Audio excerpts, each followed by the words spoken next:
اربزان لٹیرے کا سچ۔ سورج غروب ہوتے ہی قافلہ آگے سفر پر چل پڑا۔ اس کے بعد جو مقام آیا اس کا نام برکت الاحد تھا۔ اس مقام سے قاہرہ کا فاصلہ کل 3 کوس تھا۔ قافلے کی آمد کی خبر شہر میں پہنچ گئی تھی۔ دوست احباب قافلے والوں کا خیر مقدم کرنے کے لیے گھروں سے باہر نکل آئے۔ قافلہ باب الفتح میں داخل ہوا۔ شہر کے بڑے چوراہے پر 4 ترکی سوداگروں نے سلیم اور یونانی سوداگر زالیوکوس سے رخصت طلب کی اور اپنے اپنے گھروں کو روانہ ہو گئے۔ زالیوکوس اجنبی کو ایک عمدہ سرائے میں لے گیا اور اپنے ساتھ ایک وقت کے کھانے کی دعوت دی۔ سلیم نے دعوت قبول کی اور کہا کہ وہ ذرا لباس تبدیل کر کے پھر آتا ہے۔ زالیوکوس نے بطور خاص ہدایت دے کر عمدہ کھانے پکوائے، مشروبات کا اہتمام کیا، پھر دسترخوان بچھایا اور اس پر ساری چیزیں سجا دی گئیں۔ زالیوکوس اپنے اجنبی دوست سلیم کا انتظار کرنے لگا۔ تھوڑی دیر بعد بھاری قدموں کی چاپ سن کر وہ کھڑا ہو گیا۔ دروازہ کھولا تو کیا دیکھتا ہے کہ سلیم کے بجائے وہی سرخ لبادے والا پر اسرار آدمی سامنے کھڑا ہے۔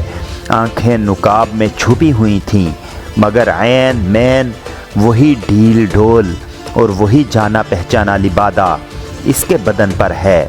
زالیوکوس اپنے زندگی کے سب سے دردناک واقعے کو یاد کر کے کانپ اٹھا۔ سارے غم نئے سرے سے تازہ ہو گئے۔ چیخ کر بولا، تم منحوس، تم پھر میرے پاس آ گئے۔ سرخ لبادے والے نے دھیمے اور ٹھہرے ہوئے لہجے میں کہا، اے زالیوکوس، سوچو تو یہ کیسا خیر مقدم ہے۔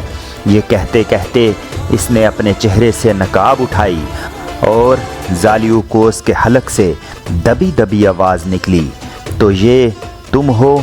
سلیم زالیوکوس کا دل اندر سے کانپ رہا تھا۔ بڑی مشکلوں سے اس نے خود کو سنبھالا، سلیم کو دسترخوان پر بٹھایا اور چپ چاپ کھانا کھانے لگا۔ سلیم نے ایک نظر اس کی طرف دیکھا، پھر بولا، میں تمہارے چہرے سے تمہارے دل کا حال پڑھ سکتا ہوں۔ شاید یہی بہتر ہوتا کہ میں تمہاری نظر میں سلیم ہی بنا رہتا، مگر تمہارے سامنے ایک صفائی پیش کرنی تھی۔ میرے دوست، تم ذرا ضبط سے کام لو اور میری کہانی سن لو، پھر تم سب کچھ سمجھ جاؤ گے۔ زالیوکوس کچھ بھی نہ بولا، چپ چاپ سلیم کی طرف دیکھتا رہا۔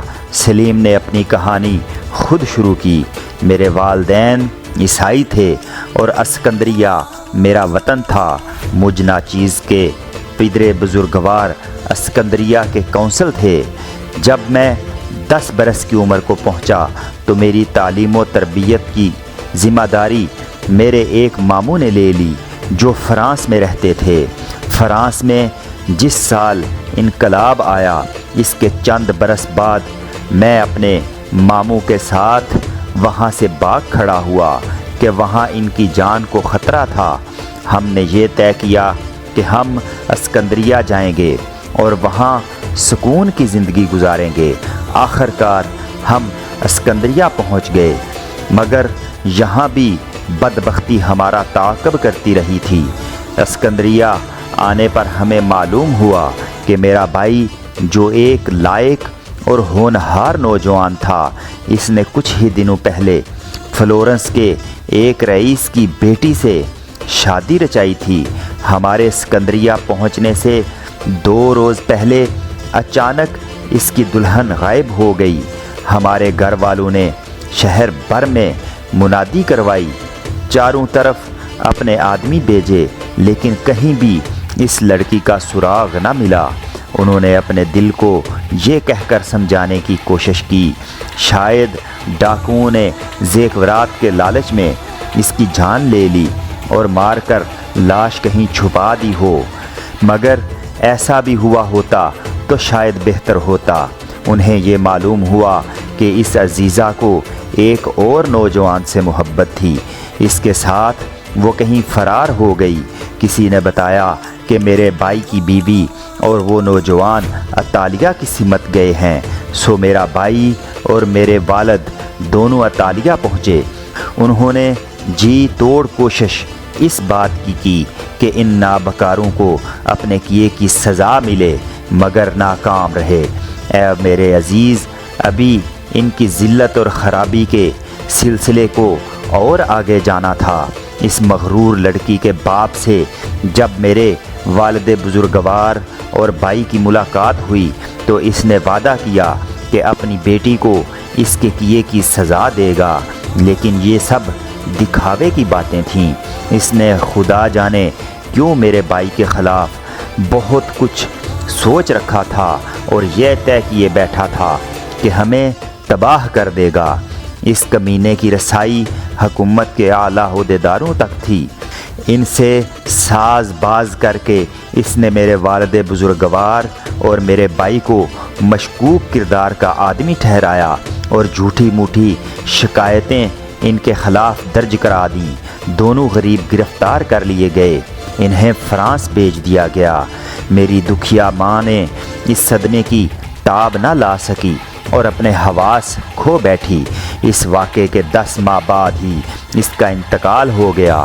موت سے پہلے ایک روز جب اس کے ہوش کچھ بجا تھے، اس نے مجھے طلب کیا۔ میں نے اس کی خدمت میں اس عفیفہ کی حاضری دی۔ اس نے کہا، اے فرزند، تو نے دیکھا کہ اس بد چلن لڑکی کے باپ نے تیرے والد کے ساتھ کیسا سلوک کیا۔ اب تو اس رسوائی کا انتقام لے، نہیں تو دودھ نہیں بخشوں گی۔ یہ میری ماں کے آخری الفاظ تھے۔